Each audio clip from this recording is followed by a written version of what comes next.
Son las 6 de la mañana, 19 minutos. Está con nosotros el doctor Ignacio Zuleta, consultor político, doctor en Filosofía y Letras de la Universidad Complutense de Madrid y reconocida trayectoria como periodista en Argentina. Él es autor del libro El Papa Peronista, historia secreta de cómo Francisco opera en el día a día de la política argentina. Doctor Zuleta, gracias por acompañarnos. Muy buenos días. Buenos días, ¿cómo le va? Gracias por darnos minutos aquí en la FM. Doctor Zuleta, en Colombia estamos tratando de entender algo que ha ocurrido en las últimas horas, y es que el Papa Francisco ha recibido al candidato de la izquierda en Colombia. Es el candidato más predominante, más importante de la izquierda en el país y además es el candidato que va número 1 en las encuestas. Su nombre es Gustavo Petro. Y nos ha parecido extraño a muchos y por supuesto a la opinión pública que el Papa Francisco estuviera, y eso es lo que queremos entender, tomando partido en las elecciones en Colombia. ¿El Papa es un ente político de la observación que usted ha hecho en su historia, en su libro y en sus investigaciones? Bueno, él es un sacerdote y el sacerdote católico es un agente político por definición para la Iglesia católica y más la tradición latinoamericana.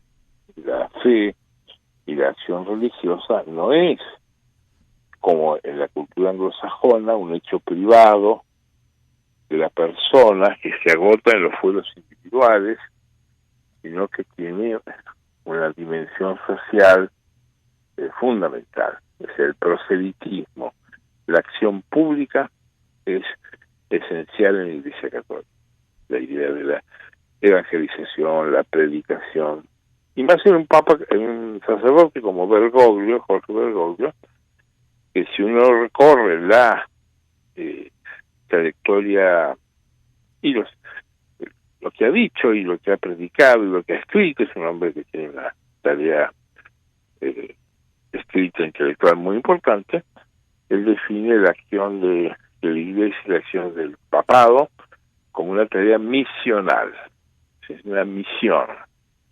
O sea que si uno no atiende a la tarea misional de la Iglesia, no termina de entender ni a la Iglesia Católica ni al personaje de Bergoglio. O sea, no te extrañe que él tenga una intervención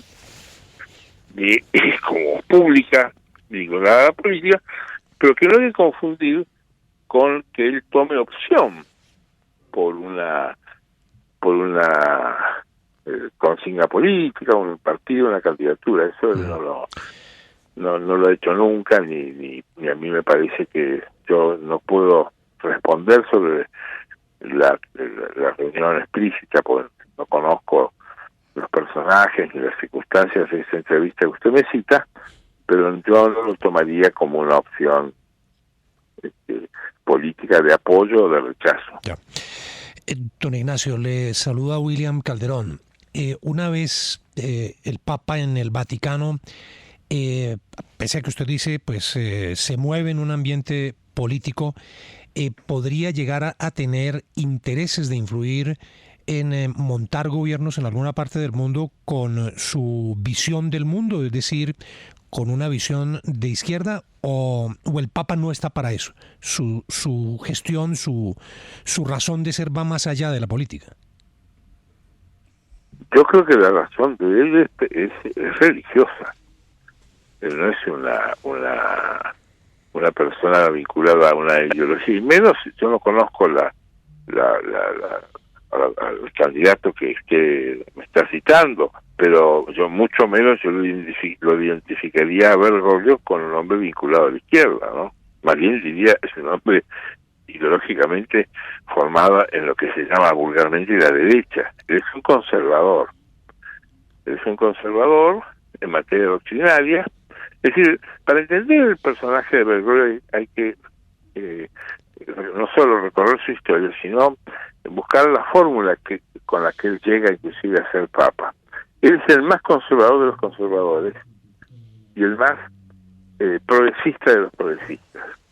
Es decir, él tiene una ortodoxia doctrinaria muy fuerte, muy inflexible, y se nota mucho en todas las posiciones que ha tomado en cuanto a los temas doctrinarios y teológicos, un hombre muy ligado a la tradición conservadora de la Iglesia, y a su vez tiene una concepción del progreso social que diría que va mucho más allá de las llamadas izquierdas.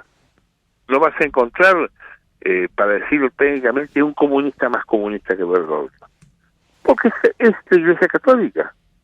La frase de él, que yo la cito en mi libro, es: ¿para qué quieres a Carlos Marx si lo tienes a Jesucristo? Y esa es la Iglesia Católica. La Iglesia Católica nace con un comunismo originario, de las...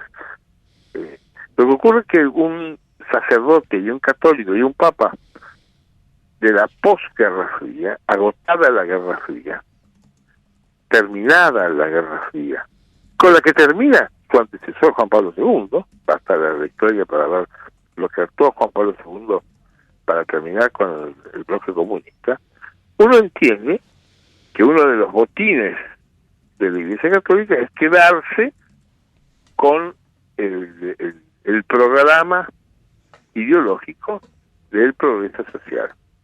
Y Bergoglio significa una mezcla de un conservadurismo extremo en materia doctrinaria y un progresismo extremo en materia de progreso social. Sí. Él es un jesuita, él actúa en la Compañía de Jesús, nada menos después de los años 70 y 80, cuando él es provincial de la Compañía de Jesús en Sudamérica, en la desmarxistización de la Compañía de Jesús. Sí. Él es el hombre que disuelve la relación entre la Compañía de Jesús y el extremismo ideológico marxista con el que había quedado impregnado después de algunas de las constituciones del Concilio Vaticano, que había desarrollado la llamada Iglesia del Tercer Mundo, la teología latinoamericana, que exacerbaba o validaba el compromiso de algunos sectores de la Iglesia Católica con las izquierdas, inclusive con la izquierda violenta. Ustedes han tenido el caso de las guerrillas colombianas, algunas de ellas protagonizadas por sacerdotes, ¿no? Sí. Bergoglio es uno de los hombres que termina con eso, y eso es muy importante para entender la acción pública de Bergoglio.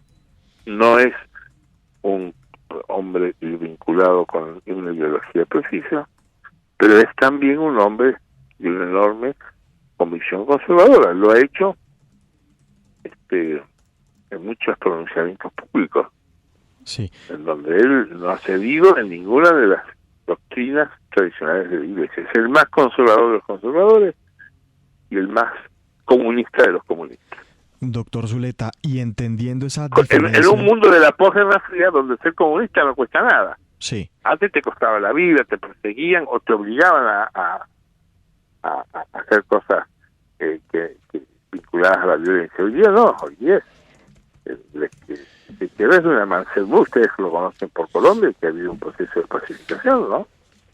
Sí, permítame preguntarle, entendiendo esa diferencia que usted explica muy bien entre la postura conservadora doctrinaria sobre lo que es la Iglesia Católica y la postura progresista social, para darle contexto, pues es que Gustavo Petro es, primero, el candidato que tiene más posibilidades hoy de ser presidente en Colombia, y segundo, pues el candidato que mejor representa las ideas justamente del progresismo social, como usted lo señala. Entendiendo el personaje del Papa, uno debería comprender que una visita como esa, con un candidato como ese, ¿sí es un acto de apoyo proselitista? No. Son curas. Ellos necesitan estar vinculados con los hechos de interés público y y yo diría que Bergoglio recibe a todos. En Chile Bergoglio recibía a Piñera y recibía también a los candidatos de izquierda. No, él no toma opción, es un sacerdote, él atiende al que va. Ahora, si el que va es políticamente importante, le interesa más, porque lo que busca la Iglesia Católica es estar identificada con los procesos ligados al poder. Está en la historia de la Iglesia, la cruz y la espada. La evangelización en Latinoamérica se hace de la mano de la espada. Para la Iglesia Católica, y más para un obispo, como en el caso de un papa, de un pontífice, la evangelización y la misión, la conversión a la fe de Cristo es fundamental. Esta es la diferencia que hay con otras confesiones, por ejemplo, las reformadas del cristianismo, en donde la religión es un hecho individual de las personas que no tiene trascendencia social, sino que resuelve las relaciones del individuo con Dios, digámoslo, para decirlo de alguna manera, si Dios existiera, ¿no? Pero es una gran diferencia que marca un poco la historia del milenio, del año 1000 hasta donde vivimos nosotros, que es cuando se desarrolla la Iglesia y reformada y la no reformada. Esto es una diferencia muy importante, ¿no? Por eso está cercana siempre la Iglesia a los procesos de la política de nuestros países. Pero no lo tomes como una opción, porque en Argentina se ha planteado mucho también esa pregunta que tú me haces, que es totalmente plausible, porque estamos acostumbrados, vivimos en una sociedad del espectáculo, donde una foto de un papa que da vuelta al mundo, y más un papa como este, es un papa que tiene es un experto en semiótica y maneja el mundo de la comunicación como pocos. Acá se ha planteado la idea de que recibe a tal personaje, adhiere a él, no, él recibe a todos, porque el deber del sacerdote es atender a todos. Un poco justifica su existencia, pero no lo tomen como una opción. Ahora, obviamente, hay políticos que dan $1 millón por una foto con el Papa, porque en política se sabe que en la sociedad del espectáculo, la imagen, la identificación de un individuo con el poder tiene una eficacia. Acá ha habido en la Argentina, en las elecciones de la última década, ha habido políticos que han fraguado fotos con el Papa Francisco para armar publicidad gráfica pública en la televisión diciendo me recibió el Papa, o gente que busca aparecerse en las audiencias públicas y decir me recibió el Papa y difundir una foto de cercanía, digamos, y algunas hay casos, yo lo cuento en mi libro, fraguada en Photoshop electrónicamente, y él se ríe de esas cosas porque es también su negocio, o sea que él lo considera importante, pero es que lo ignoren. Además, estamos en Colombia, estamos en Argentina, estamos en Brasil, estamos en México, estamos en países en donde la fe católica es muy importante, en países, no nos olvidemos, como Brasil o México, que son países en donde están las comunidades católicas más grandes del mundo y que hoy tienen presidentes evangélicos. Y eso para la Iglesia Católica y para el apostolado de Bergoglio y su concepción misionaria de la Iglesia es una herida muy profunda. Para ellos no es indiferente que Bolsonaro o López Obrador sean evangélicos. Es muy importante para ellos. Para otros países, la Iglesia Católica inclusive, el hecho de que Joe Biden sea católico es fundamental. Es fundamental. Lo que pasa es que quizá usted o yo, que no estamos vinculados con el negocio evangélico, nos resulta indiferente. Quizá creemos, yo en lo personal, no importa lo que yo piense, pues yo soy un hombre de formación católica, pero creo que la Iglesia es un hecho individual que se agota en el universo de mi persona, en mi microcosmos, y que no importa lo que yo haga vinculado a la fe. Pero estamos en Latinoamérica, y estamos en Latinoamérica que ha puesto un papa que para la Iglesia Católica es un signo histórico. La Iglesia de la segunda mitad del siglo XX es la Iglesia del Concilio Vaticano, es la Iglesia de Medellín, es la Iglesia de Aparecida, y es fruto de ese desarrollo histórico que tenga un papa latinoamericano, como muy probablemente el próximo papa sea asiático, porque para la Iglesia la idea de la evolución cultural a través de los continentes de la Iglesia es muy importante. Las cosas de curas las entienden solo los curas.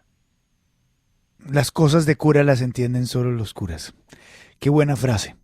Pues nos encanta poderlo escuchar a esta hora. Don Ignacio es don Ignacio Zuleta, doctor en Filosofía y Letras de la Universidad Complutense en Madrid, autor de un libro fascinante que se llama El Papa Peronista.